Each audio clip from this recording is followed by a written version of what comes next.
Hi everyone, it's Casey Williams. Well, welcome to Memorial Day weekend. After all the shelter in place, it was time to get on the road just a little bit, go an hour away from home, and spend a little time in your own great car. So we got reservations at an inn at a state park, and the car we have for the drive is absolutely perfect. It's a Lexus LS 500H hybrid. Let's go have a look at it. The LS is a really big car, but designers have done a good job disguising the car. I think they've made it very, very beautiful as well. It's not the biggest version of Lexus's spindle grille, well, the biggest version outside of one of their SUVs.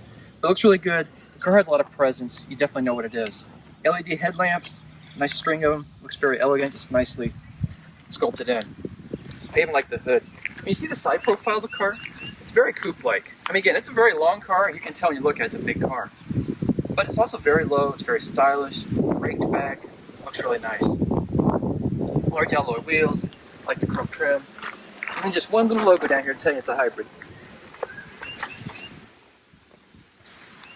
But overall, the proportions of the car, it's really more like their LC 500 coupe. You're trying to give that impression of really being a bigger four-door version of that car. Around the back, again, just a lot more detail, like the chrome strips, like with tail lamps design. It's got a very concept car look to it. One downside of having the hybrid, there's not a ton of luggage space. There was enough to get our luggage in here for the weekend, but there's battery pack and stuff between the luggage and the passenger compartment that really keeps you from utilizing all the space. But I think for most people, it's enough space for a weekend away. The interior really takes on the air of being a 21st century limousine. It's a pretty lavish place to spend time. It's certainly comfortable in our couple-hour drive each way. I really like what Lexus did. There's a very Asian feel to the car that's very different, very distinct from the German cars, Mercedes, BMW, Audi. And I think it's just very nicely done. And everything's just nicely integrated, like the air vents and the strakes here in the dashboard. Even the pattern kind of blended in. Everything's very nice. The wood, everything's leather wrapped and stitched and just feels exquisite. The leather wrapped steering wheel with wood inlays. And even the video screen here in the middle, it's got stitched material around it. I'm not sure if it's real leather, but it looks very nice. Looks like leather. Just very elegant. I like this very, very much. There's a lot of technology in this car too, as you'd expect for Lexus's top car. Got the Mark Levinson audio system, the touchscreen, it's all controlled from here. I think this is way too complicated for what it really needs to be. Here are the icons down below. But after a few minutes on the road, you kind of figure out how it works, and it's not that bad. I'd rather have a joy wheel. In fact, I'd rather just have a touchscreen, but this works out okay. But audio, like I said, I got Mark Levinson audio system. It's absolutely divine, one of the best audio systems on the market. Phone integration, all that's done here. Climate control, we've got heated and cooled seats, massage front seats, pretty much do everything you'd want to do to a seat. Power steering column. We've got a 24-inch head-up display. And the thing I really, really like too is the rear seats. They recline, they're heated, they're cooled. There's an extra touch screen back there for audio and climate. Just absolutely exquisite, everything you ever want back there as well. Let's talk about some of the safety gear in this car, and it's pretty well loaded there as well.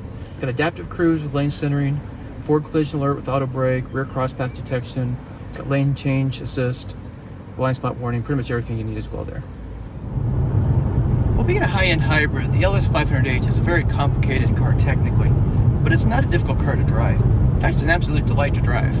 It starts with a 3.5-liter V6, got lithium-ion batteries, running the motors. This car does have an all-wheel drive system on it, which I think is great, especially in the Midwest when you have snow in the wintertime. But the car delivers 354 horsepower. That's enough to move it from 0 to 60 in 5.2 seconds. That's not just blisteringly quick, but for a large luxury car, I think that's fine, especially a hybrid. And the plus side of this car is efficiency.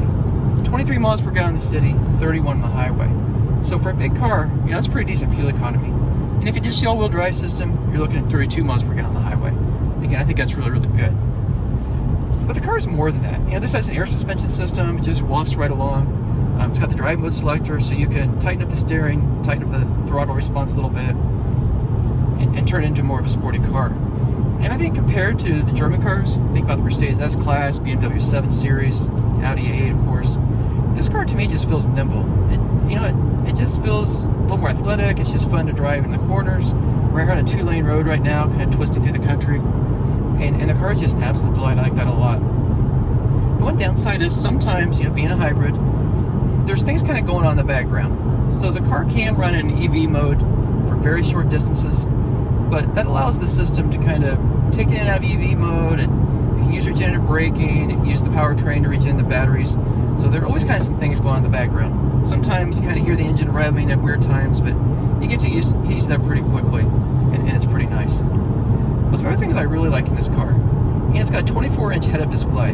So it's like, like this, out in front of me right now. Speedometer, got the navigation system going, just very easy to see it.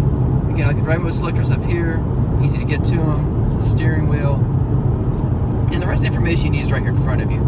Got the flat screen display, speedometer, tag, all that's right here. It's even got a little thing for echo mode.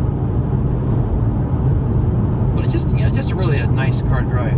I've had my family in the car for a couple hours. The rear seat, everybody's reclining back there. Got the heated and cooled seats going. Cooled right now, it's a little bit warmer outside today. And it's like, I enjoy being the chauffeur. It's just absolutely nice being up here. So let's talk about what all this is going to cost you. Well, it's going to have a price that, as you'd expect for a high-end luxury sedan. This car the hybrid starts right at $80,000.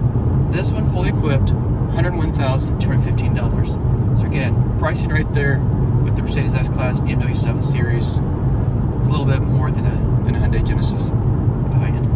So again, very nice car. It's been a nice weekend. Enjoyed driving it. Until next week, storm forward.